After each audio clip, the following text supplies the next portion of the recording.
Hi, this is Rossi, and I'm here with Glass Factory.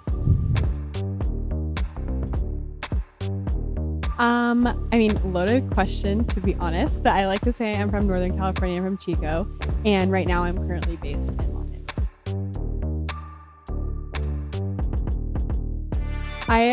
It was 3 weeks before the pandemic happened, actually, and so I was really excited to move to LA to just grow in the music scene, and then the pandemic happened, and so I just stuck it out, and now here we are. We're still there. At first, it was terrifying, especially being from Northern California, and it's like a smaller town in Northern California, not tiny, but smaller than LA, obviously. And I was there by myself and living by myself at that moment, and I was so overwhelmed because my roommates were actually gone on tour. Like, they were on tour when COVID hit, and so I was just at our house by myself. And it was so overwhelming because I was like, oh my gosh, it felt like doomsday. And being in doomsday in LA, I was so overwhelmed. And we're calling my mom, being like, should I drive home to NorCal right now? And she was like, I mean, maybe. And I was like, I know. But after everyone processed it different, but I feel like after the initial just like getting used to that situation in the way of life, I was fine. But just the initial shock of it and the first couple of weeks of it was pretty overwhelming.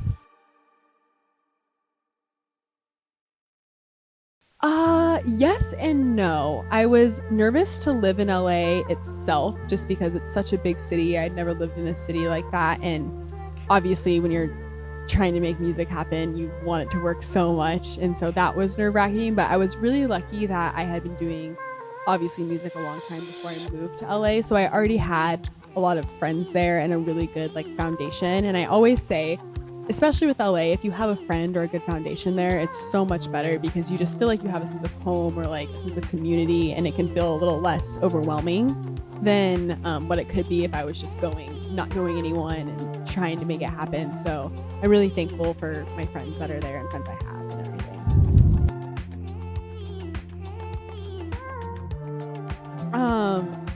Honestly, just staying authentic to yourself.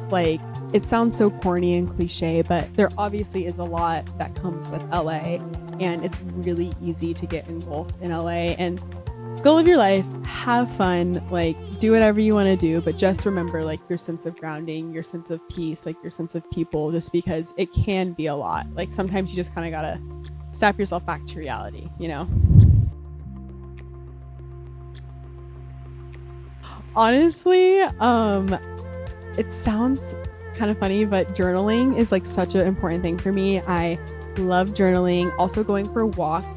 I'm very fortunate. I live really close to the beach, so I will just go for 5-mile walks by the beach, and I call them, I know everyone calls them hot girl walks, but I kind of call them positive walks, and I try not to let my mind deter from positive thinking or goals or aspirations or things that I really want out of life. I try to, if I feel my mind kind of going down a path of something that's not maybe healthy or worrisome or anxiety ridden, I'm like, okay, no, let's recenter, let's refocus, and doing that. And then I'm really lucky that I have Paulina, one of my best friends in the world, there, and my roommate is incredible, and so many of my best friends are there, so we can be okay, let's just have a day where, I don't know, me and P love laying. She has a beautiful backyard, so we'll just just not do anything.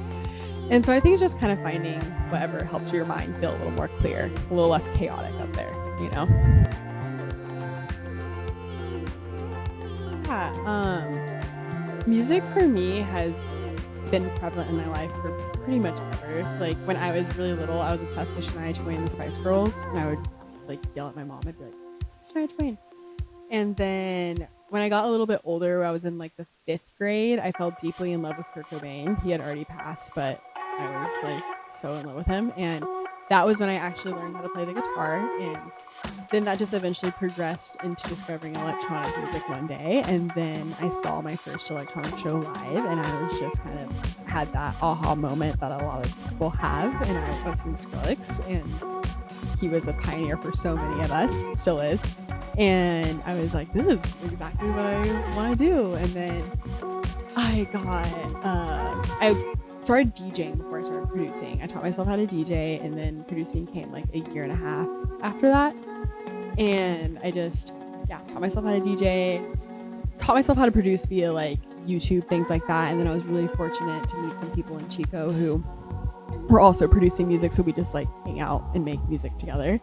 And then I started DJing frat parties in Chico and like empty bars in Chico and things like that, and then eventually got booked by the local promoter, and everything just grew to where we are now, which I'm a lot of hard work, a lot of empty shows, and thankful for where we are now. Chico is like a really amazing stop with the college for a lot of people to come through, and there was amazing producers and DJs that would come through, and eventually I was able to get in touch with the local promoters and was able to play some, like I played with, I don't want to say my first like real show because I feel like that makes it sound bad, but my first like venue show, booked, build type of show that's not like a bar or a frat party or something, you know. I mean, I obviously am definitely in the trap realm, but I feel like I just combined emotion and music in the same word. I feel like my music is very cinematic, emotional driven, because all my music pretty much has a story or an origin. Like I could explain what a song was about. So even though I live in the trap realm and I have quote unquote made trap bangers, like I feel like there's always like a cinematic emotion or something coming through in that. At least I like to think so. And so on that end of trap, like just making it really meaningful, really emotional, motion front.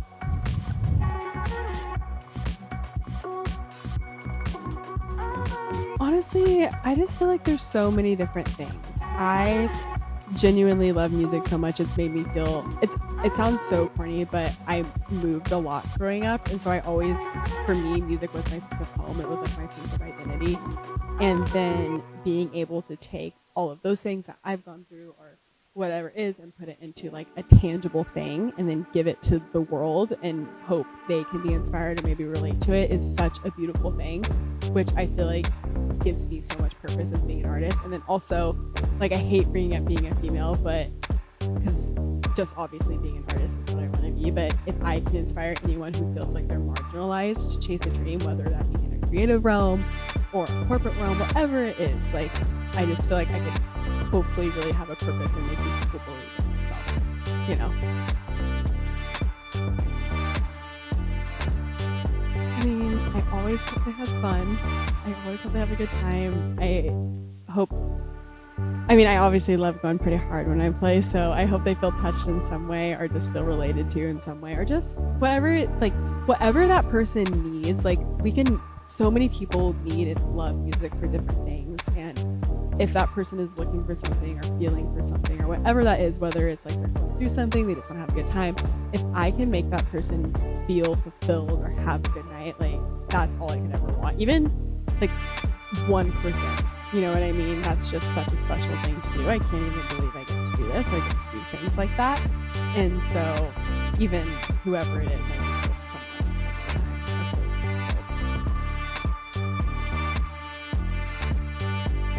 well, I just announced playing support for Chris, which I'm really excited for, but it already sold out, which is so cool. I'm so happy for him, and so thankful to be a part of that lineup, which is so cool. And just like I have a bunch of shows coming up on the Immersive tour, which I'm so excited about. He's so cool. And then obviously I'm here in Nashville tonight, and so just all my shows coming up. There is a lot of music coming and more things to be announced, but I know I'm being so secretive. I'm like, it's coming, I promise. Well, there's a lot coming. There's a lot announced and still for this year unannounced. I have been working pretty relentlessly hard on the biggest thing I've ever worked on, and it is coming out this year. And I'm very excited to share it with everyone. It's coming very soon. Definitely the biggest entity of something I've ever worked on. And then I have a bunch of shows still that are coming up that haven't been announced, some that also have been announced, and then next year same thing. There's a lot of things, a lot of music, everything is like unannounced, so I'm being very mysterious, but there's a lot of things that I am very thankful that I'm going to be able to share with the world, and a lot of big firsts. So thanks for having me.